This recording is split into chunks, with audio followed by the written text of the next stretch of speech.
Iran मशरिक़ वस्ता में लगातार attack कर रहा है और आज फिर बड़े पैमाने पर अटैक किए गए हैं। और आपको बता दें कि सिर्फ एक दो जगहों पर मशरिक़ वस्ता पर ईरान ने हमला नहीं किया है, बल्कि पूरे रीजन में अब हमले दरअसल ईरान ने तेज कर दिए हैं। एक तरफ अमेरिका लगातार 10वें दिन बमबारी कर रहा है, लगातार अटैक कर रहा है, लगातार ईरानी फौजियों को, ईरानी लीडरशिप को, ईरान के जो मफादात हैं उन्हें अमेरिका निशाना बना रहा है। और उसी के जवाब में ईरान पूरे मशरिक़ वस्ता में, पूरे रीजन में, ना कि एक दो मुल्क, एक दो खलीजी शहर, बल्कि पूरे रीजन को अब ईरान टारगेट कर रहा है। इस बीच रिवॉल्यूशनरी गार्ड्स ने कहा है कि उसने अमरीकी एसेट्स को जॉर्डन में निशाना बनाया है, बहरीन और कुवैत में निशाना बनाया है। और इस बीच बड़े पैमाने पर एक तरह से तबाही अमेरिका को उठानी पड़ी है। अमेरिका को बहुत ज्यादा नुकसान हुआ है। जैसा कि एक रिपोर्ट में हमने आपको बताया, ताजी जानकारी आपको हमने दी कि अबनाए हुर्मुज में दो बड़े टैंकर्स को, जो अमेरिका से दरअसल ताल्लुक रखते थे, उन टैंकर्स को ईरान ने तबाह कर दिया है। और ये जो रास्ता है वो दरअसल ईरान ने कहा है कि अमेरिका और उसके इत्तेहादियों के लिए अब एक तरह से अबनाए हुर्मुज में ही उसकी कब्र खोद देंगे। और अब देखिए कि अबनाए हुर्मुज में आईआरजीसी ने खुद यह दावा किया है, उसने यह बयान दिया है कि अमेरिका के दो टैंकर्स को यहां पर तबाह कर दिया है। और यह दरअसल डोनाल्ड ट्रंप के लिए बहुत बड़ा झटका है। अमेरिका या फिर अमेरिका के जो इत्तेहादी मुल्क हैं, उसके जो अलायंस ममालिक हैं, उनके लिए बहुत बड़ा झटका है।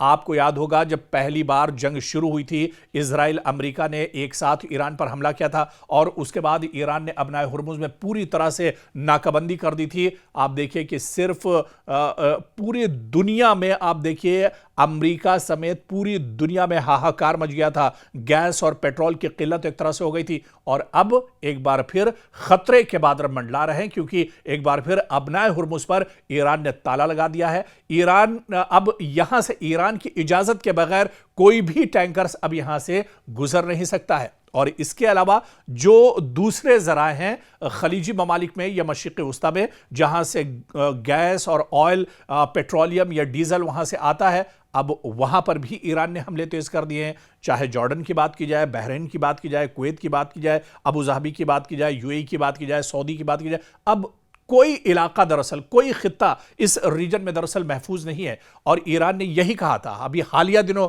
जिस तरह से कालिबाफ का बयान आया था या इसी तरह से वहीदी का बयान आया था, और उन्होंने यही कहा था कि अगर हमारे ऊपर हमले जारी रहते हैं, तेहरान पर अगर अमेरिका के हमले नहीं रुकते हैं, तो फिर पूरे मशरिक़ वस्ता में अमरीकी मफादात जहां जहां हैं, अमरीकी तंसीबात, अमरीका का इंफ्रास्ट्रक्चर, अमरीका के जितने एयरबेस हैं, दरअसल ये एयरबेस अमरीका के नहीं हैं।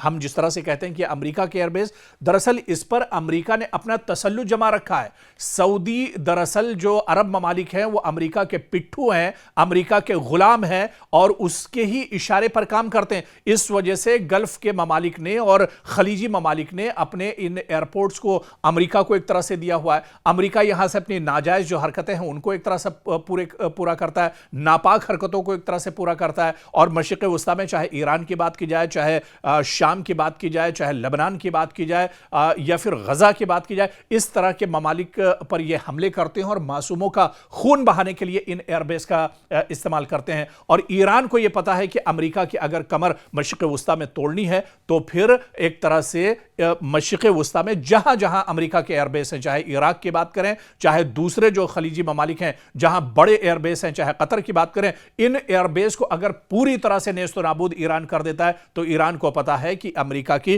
कमर टूट जाएगी और डोनाल्ड ट्रंप को बहुत बड़ा झटका एक तरह से लगेगा। अमेरिका के लिए बहुत बड़ा झटका होगा, पेंटागन के लिए मुश्किलें बढ़ जाएंगी, वॉशिंगटन की परेशानियां बढ़ जाएंगी। और इसी वजह से पूरे मशरिक़ वस्ता पर अब ईरान ने हमले तेज कर दिए हैं। पूरे मशरिक़ वस्ता में हाहाकार मचा हुआ है। लेकिन एक चीज याद रखनी चाहिए, ईरान पहले ही यह कह चुका है, साफ कर चुका है कि मशरिक़ वस्ता में किसी मुल्क पर हमारा हमला नहीं है, बल्कि मशरिक़ वस्ता में जहां जहां पर अटैक हो रहे हैं वो दरअसल सभी अमरीकी इंफ्रास्ट्रक्चर, अमरीकी मफादात, अमरीकी तंसीबात, अमरीका के एयरबेस, जो अमरीका के तसल्लुत में जो चीजें हैं, अमरीका के अंडर में जो चीजें आती हैं, दरअसल उन्हीं को ईरान टारगेट कर रहा है। और ईरान का मकसद यही है कि किसी तरह से मशरिक़ वस्ता में ईरान की कमर तोड़ी जाए।